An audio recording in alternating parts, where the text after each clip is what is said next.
हरिओम।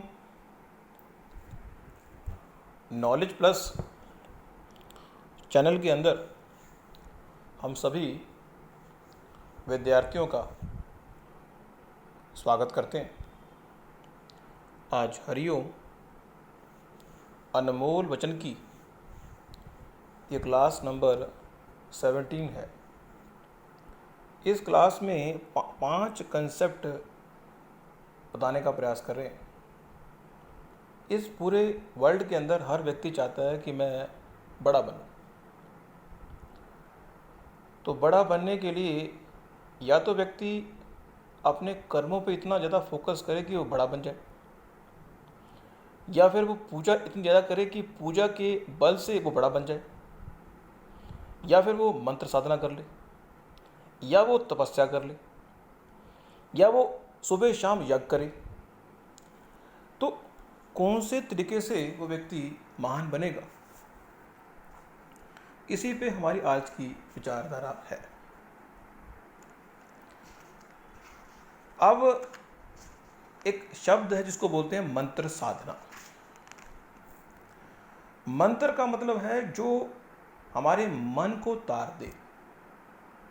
हमारा जो मन है, हमारा मन फीलिंग पर निर्भर करता है। हमारे मन को अगर अच्छी फीलिंग का एनवायरनमेंट मिलेगा तो हमारा मन खुश रहेगा, लेकिन यदि हमें नेगेटिव फीलिंग का एनवायरनमेंट मिलेगा तो हमारा मन दुखी होगा। मन हमेशा पॉजिटिव फीलिंग चाहता है। कहते हैं कि अगर मन को खुश रखना हो तो उसका एक ही तरीका है कि मंत्र साधना। मन को जो आपके गुरु द्वारा दिया गया मंत्र है वो, या फिर कोई मंत्र आपको अच्छा लगता है वो,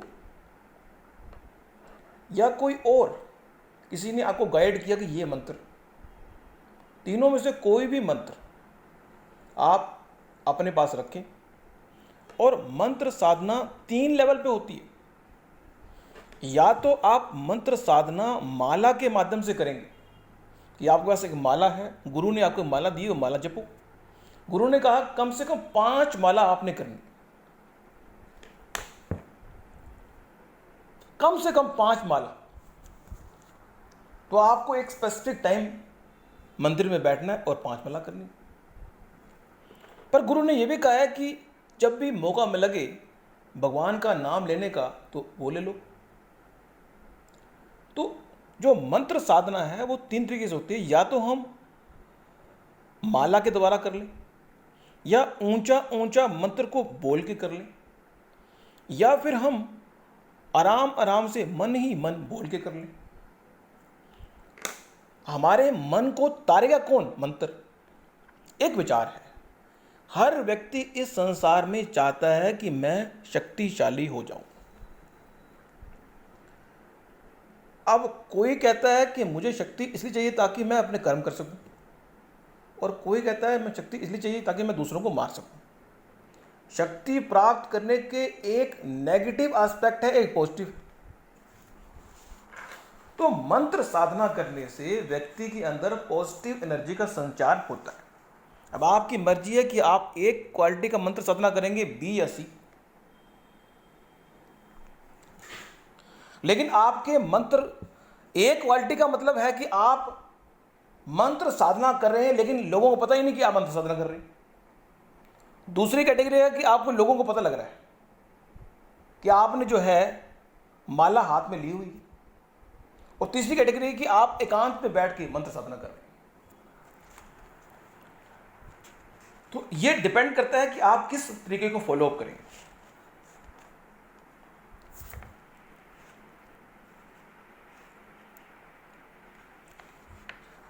अब तपस्या, इस संसार में अपने सपनों को पूरा करने के लिए, क्योंकि हमारे जीवन का उद्देश्य यही है।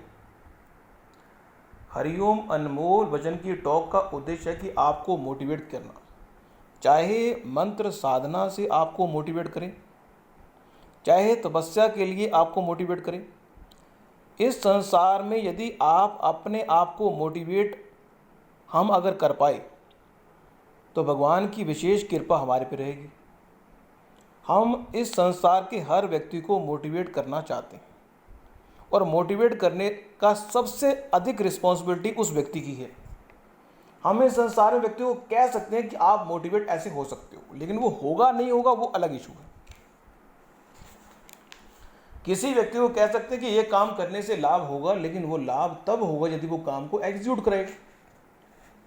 जिस तरह कुंडली में आपकी कुंडली का जो एग्जीक्यूटर है, अगर वो आराम पसंद है तो आपको इस दुनिया का सारे व्यक्ति कहते हैं ना कि ये काम करना जरूरी है, तो आपको ये नहीं करना जरूरी है, क्योंकि आप आराम पसंद हो गए।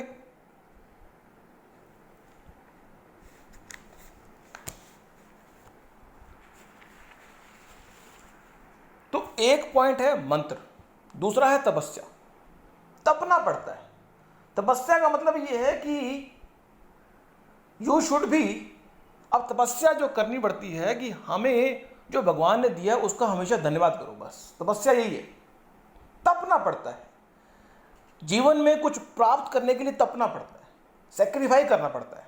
तपस्या करने को अगर तैयार हो तो भगवान कहता है मैं आपको वो देने को तैयार हूं जो आप चाहते हो, यदि आप तपस्या करने को तैयार हो। मंत्र साधना अलग है, तपस्या अलग।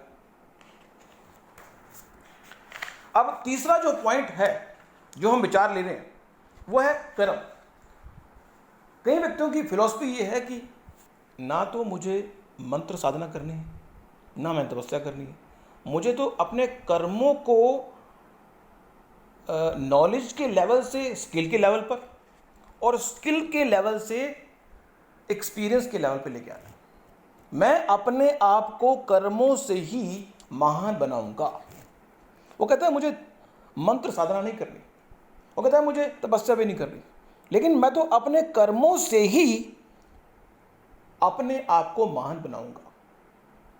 इस संसार में जो बात भी हम कह रहे हैं और जो लग रहा है कि वो ठीक है, वो ठीक है, और जो बात हम कह रहे हैं वो आपको लग रहा है गलत है, तो गलत है। हम आपको किसी तरह के बंधन में डालेंगे नहीं। हम ये नहीं कहेंगे कि मंत्र साधना करने से आप महान बनेंगे, हम ये नहीं कहेंगे कि आप तपस्या करने से आप महान बनेंगे, हम ये नहीं कहेंगे कि आप कर्म करने से, हम कहेंगे कि आपकी मर्जी है, आप किस भी रास्ते को फॉलो करो, आप महान बनो। हमारा उद्देश्य आपको मोटिवेट या महान बनाना है। जीवन के उद्देश्य के प्रति आपकी जागरूकता ही हमारा उद्देश्य है।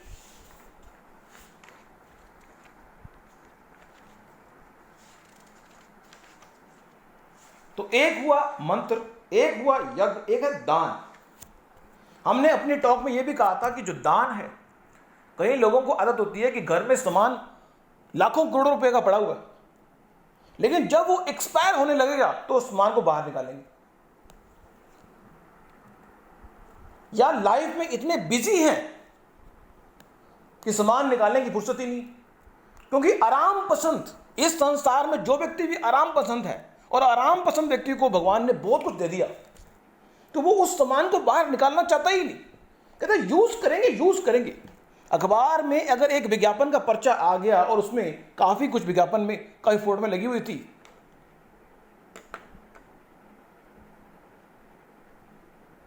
तो हमने उसको रख लिया।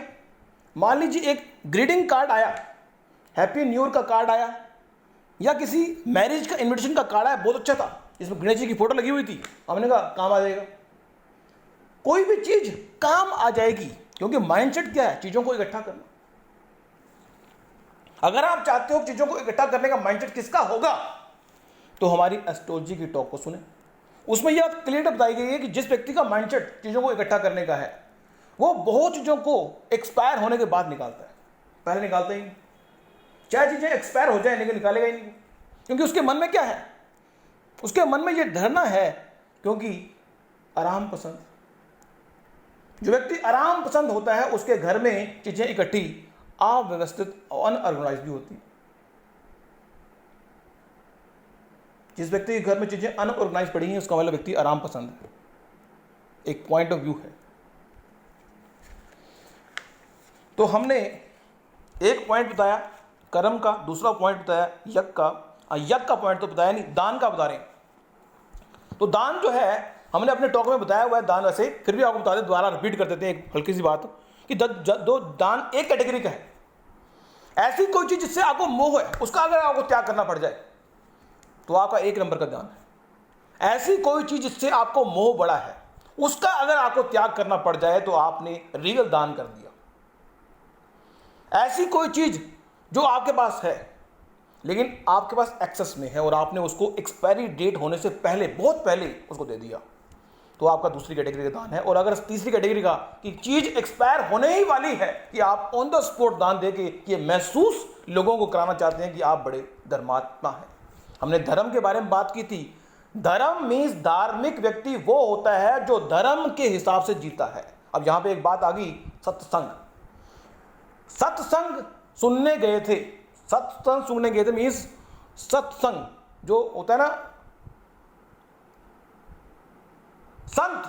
संत वो होता है जो हमेशा सत्य की बात करता है। सत्संग मीन्स जिसमें सत्य की बात ही हो, झूठ की बात हो। पर आपको क्या पता है, इस संसार में जो दिखाई देता है वो सत्य है ही नहीं। इस संसार में जो दिखाई दे रहा है वो सच नहीं है, जो सुनाई दे रहा है वो सच नहीं है, जो स्मेल कर पा रहे हैं वो सच नहीं है, जो टेस्ट कर पा रहे हैं सच नहीं है।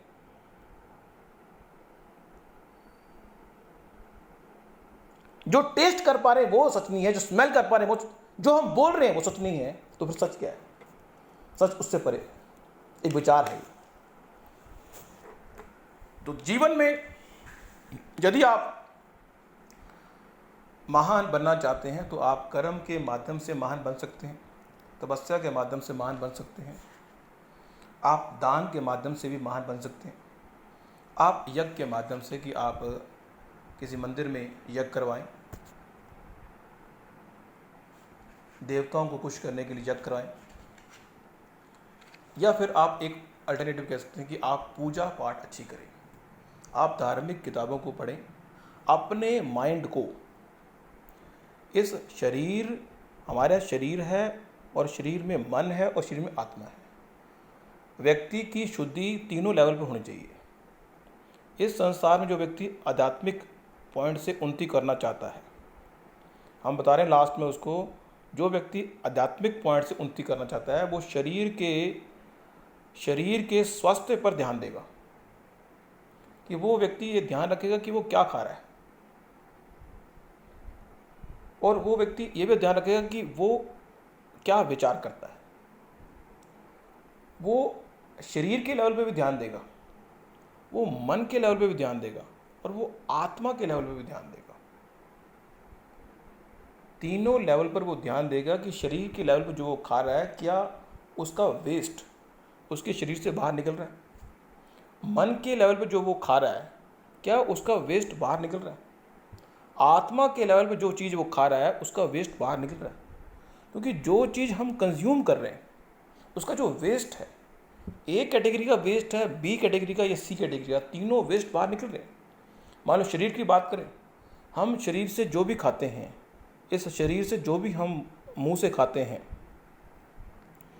वो या तो मल के रूप में या पेशाब के रूप में या पसीने के रूप में बाहर आता है। वो तो बाहर आ गया, लेकिन अगर हम सुबह शाम नहाएंगे नहीं तो क्या होगा? मल के रूप में जो बाहर है वो चला जाएगा, पेशाब के रूप में जो बाहर चला जाएगा। लेकिन अगर हमारे शरीर का हमने पानी से स्नान नहीं कराया तो वो स्वच्छता नहीं रहेगी। तो नहाना बड़ा ज़रूरी है। अपनी बात को वाइंड अप करने से पहले एक बात बता दें कि इस संसार में जिस चीज़ का आप ध्यान रखेंगे, ये एक बता रहे हैं सीक्रेट, जिस चीज़ का कोई व्यक्ति ध्यान रखता है वो चीज़ भी उसका ध्यान रखती है। इसलिए इस संसार में जिस चीज़ का भी आप ध्यान रखोगे, देखो ये एक मनोवैज्ञानिक पॉइंट बात है। किसी ने कहा कि वो व्यक्ति ना इसलिए मर गया क्योंकि वो शराब पिया करता था। वो व्यक्ति 40 साल की उम्र में इसलिए मर गया क्योंकि वो शराब पीता था। हमारे मन में विचार आया कि हम तो शराब पीते नहीं, इसका मतलब हम तो 60-70 साल जिएंगे। ऐसा नहीं है। जीवन में जो मृत्यु है वो पहले से निश्चित है, लेकिन फिर भी जिस चीज़ का हम ध्यान रखेंगे, मान लो किसी व्यक्ति के मन में ना किसी व्यक्ति के दांत में कोई प्रॉब्लम आ गई, व्यक्ति के दांतों में प्रॉब्लम लगभग 40-45 साल के बाद आती है। नॉर्मली जब कोई चीज़ खराब होती है तब उसकी केयरिंग की बात बंदा सोचता है। इसलिए हम हरिओम नॉलेज प्लस के माध्यम से हम इस संसार के सभी विद्यार्थियों को बताना चाहते हैं कि हमारे बॉडी के हर पार्ट की एक एक्सपायरी डेट है। बॉडी के हर पार्ट की एक्सपायरी डेट है। कृपया करके उस बॉडी पार्ट की उपयोगिता का लाभ ले लें। यदि हम उस बॉडी पार्ट ये शरीर किराए का है, रेंटल शरीर है, ये शरीर किराए का है, मन किराए का है और आत्मा किराए की है। इन सब किराए की चीज़ों को अगर हम यूज़ प्रॉपर करेंगे तो इसकी उपयोगिता का लाभ लेंगे। और भगवान की जो अकाउंटिंग है, अब बात चली है, भगवान जो अकाउंटेंट है वो अकाउंटेंट नहीं है। भगवान जो अकाउंटेंट है वो ऐसा अकाउंटेंट है जो डेबिट की चीज़ों को भी अलग रखता है, क्रेडिट को भी अलग रखता है। जब व्यक्ति मरने वाला होगा तो भगवान पूछेगा कि तेरे जो अच्छे कर्म थे उसका फल पहले चाहिए या जो बुरे कर्म उसका चाहिए। फिर विचार कर लेना कौन सा कर्म चाहिए। अब इस पर हम शायद बात करें फिर दोबारा से, हम टॉक को एंड अप कर रहे हैं। तो भगवान की जो अकाउंटिंग है, भगवान जो अकाउंटेंट है वो इस तरह का है कि डेबिट को अलग रखता है, क्रेडिट को अलग रखता है। कि जो डेबिट मीन्स जो अच्छे कर्म आपके हैं उनको इनाम अलग मिलेगा, जो बुरे कर्म आपने किए हैं उसका इनाम मिलेगा। इसलिए कृपया करके इस बात की इंतज़ार ना करें कि अच्छे कर्मों के लिए सुबह 4 बजे उठ के ही अच्छे कर्म हो सकते हैं। अच्छे कर्म कभी भी हो सकते हैं, सुबह भी हो सकते हैं, शाम भी हो सकते हैं। अच्छे कर्म कभी भी हो सकते हैं। और सूक्ष्म लेवल पे भी अगर अच्छा कर्म कर रहे हो तो उसका इनाम भी मिलेगा। इसलिए हमेशा अच्छे कर्म करते हुए इंतज़ार ना करें कि वो होगा तो अच्छे कर्म करेंगे। इसी तरह जब हमें कोई विचार आए, ये ना इंतज़ार करें कि जब हम विचारों को परफेक्ट हो जाएंगे तो हम विचार करेंगे। कहीं एक लास्ट में एक फिलॉसफी बता दें बच्चों, एक टीचर्स के पॉइंट से, कहीं टीचर्स को ये भ्रम होता है कि जब मैं परफेक्ट हो जाऊंगा ना तो मैं बच्चों की क्लास लूँगा। कहीं टीचर्स को ये भ्रम होता है कि जब मैं परफेक्ट हो जाऊंगा तब मैं बच्चों को पढ़ाना शुरू करूँगा। हम हरिओम नॉलेज प्लस के माध्यम से बताना चाहते हैं कि ये भ्रम भी इस संसार का हर टीचर निकाल दे कि ना वो परफेक्ट हो और ना वो ज्ञान दे। आपका पढ़ाना ही आपके परफेक्ट होने की ओर ले जाएगा आपको। इसलिए इस बात की चिंता ना करें कि आपको ये नहीं आता।